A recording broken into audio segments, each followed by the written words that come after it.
Perlahan tapi pasti 3 tahun terakhir ini nama Vivo di Indonesia itu mulai wangi nih gara-gara HP ini.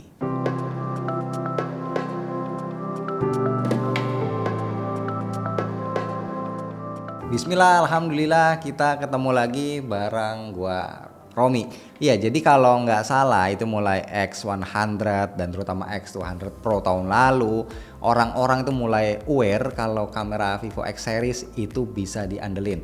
Nah, kalau teman-teman follow IG Droid Lime, nah itu mayoritas IG Reels yang gua post itu bikinnya pakai X200 Pro. Nah, di X300 Pro ini karakternya juga dia masih sama ya. Ini salah satu HP paling powerful buat dipakai konten. Pertama, perekaman video di kondisi minim cahaya itu nggak terlalu noise, nggak burik.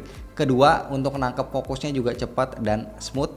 Ketiga, ngerekam pakai lensa telenya itu ngasih efek bokeh yang natural karena bukaannya lebar. Dan yang keempat nih ya, kalau buat ngevlog pakai kamera depan, selain resolusinya tinggi, udah ada autofocusnya, juga ada mode teleprompternya, dan opening video yang lagi teman-teman lihat sekarang ini nih ya, ini gua rekam pakai kamera depan Vivo X300 Pro. Yang juga jadi game changer adalah lensa telenya juga bisa dengan gampangnya nangkep foto makro, sesuatu yang masih belum bisa dilakukan dengan proper oleh para kompetitornya. Nggak cuma berlaku buat foto aja, tapi juga ini kepake banget pas kita ngerekam video, terutama untuk review produk kayak yang biasa gue bikin di IG Reels. Dan karena lensa tele 200 megapikselnya sepowerful itu, bikin gue lebih sering motret pakai zoom ya, buat ngedapetin angle-angle yang lebih kelihatan pro, kayak di foto pakai kamera beneran,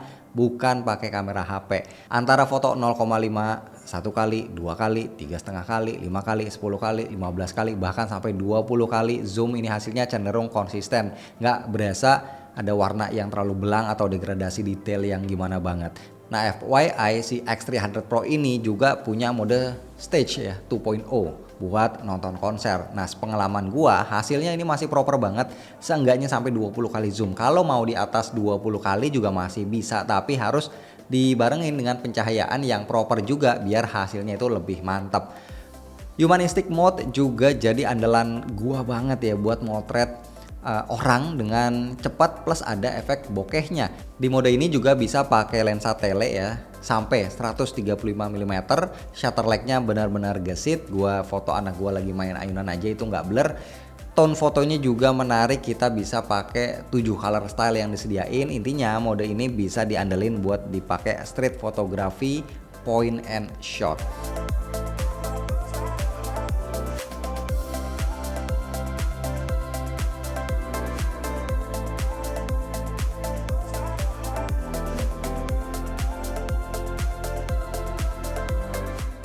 Atau kalau mau motret momen yang lebih fast pace kayak olahraga, itu bisa pakai mode snapshot. Di mode ini pun bisa pakai sampai 20 kali zoom, semakin proper cahayanya semakin tajam pula hasilnya, tapi buat motret indoor pun ini masih aman banget.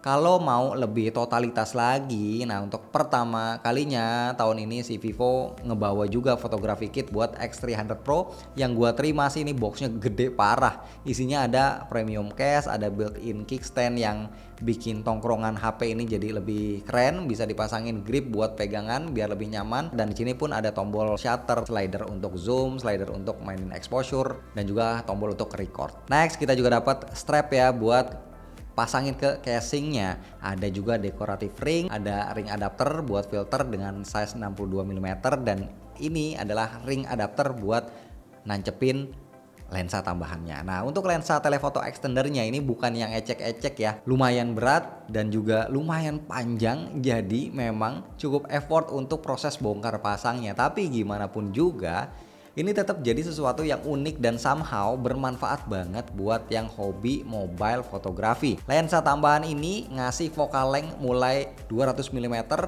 kurang lebih setara 4 kali zoom, dia sampai dengan maksimalnya di 1600 mm. Dengan adanya lensa ini jelas bisa ngasih jangkauan yang lebih gila lagi dengan hasil yang masih tetap proper. Dan lagi-lagi yang gua suka adalah efek shallow depth of field-nya, yang ini tuh rasanya udah kayak motret pakai kamera beneran, bukan kamera HP.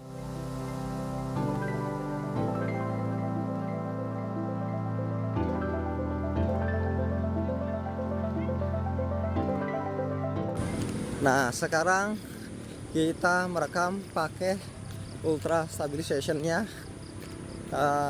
Ini sengaja gua rekamnya posisi portrait, jadi gua akan compare sebelah-sebelahan. Kalau di viewfinder ini karena gua sambil jogging, jadi dia goyang-goyang ya, teman-teman bisa lihat sendiri. Tapi hasilnya harusnya ini smooth, jauh berbeda. Dan di ultra stabilization ini kita nggak bisa switch ke ultra wide, jadi pilihannya 1 kali, 2 kali atau 3,5 kali zoom. Oke. Lanjut, sekarang kita bahas dikit ya soal desainnya. Overall nggak banyak beda dari X100 dan X200 dengan modul kamera bulat menonjol di tengah. Premium udah pasti, backdoornya ini kaca, framenya aluminium, layar dilapis armor glass, bobotnya lumayan 226 gram, hampir setara iPhone 17 Pro Max. IP rating seperti biasa ada, IP68, IP69. Oh ya, dari desainnya ini yang gua suka adalah tombol di sebelah kiri atas yang by default kalau ditekan 2 detik ini bisa buat switch ke mode silent, dan kalau ditekan cepat 2 kali berfungsi buat nyalain flashlight untuk jadi center. Apakah fungsinya bisa kita ganti-ganti? Bisa, ada di menu settings. Selebihnya gue juga akan bahas to the point buat spek dan performanya, karena sebenarnya bisa gue rangkumin dengan cepat aja ya pakai 2 kata.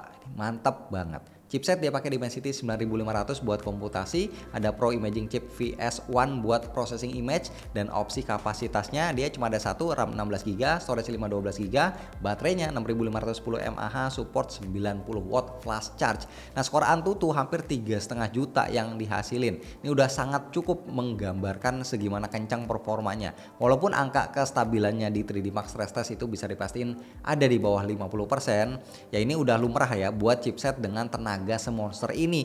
Gua sendiri paling sering pakai buat ngedit video 4K di CapCut, itu lancar jaya, nggak kenal nge-lag ataupun nyendet-nyendet.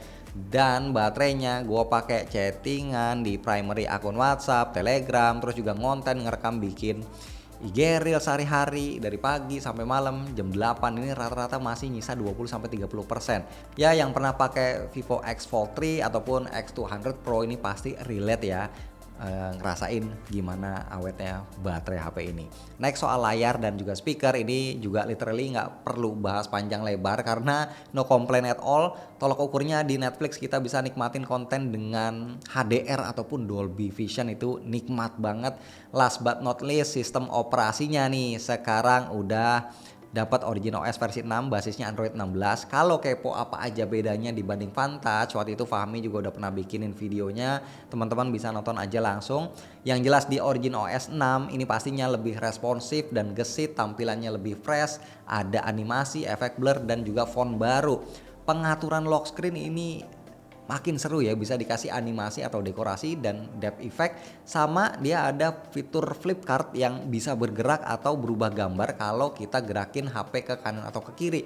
Terus bisa drag and drop juga buat sharing file, bisa connect ke MacBook ataupun iPhone dengan seamless buat screen mirroring ataupun file transfer. Dan update OS-nya sekarang ini dikasih sampai 7 tahun, luar biasa. Ya, sebenarnya dengan bikin smartphone kayak gini, Vivo cuma perlu konsisten terus aja sih ke depannya. HP flagship ini super kencang, kameranya luar biasa, OS-nya semakin menarik, harga ya emang lumayan, tapi menurut gue cukup sesuai lah.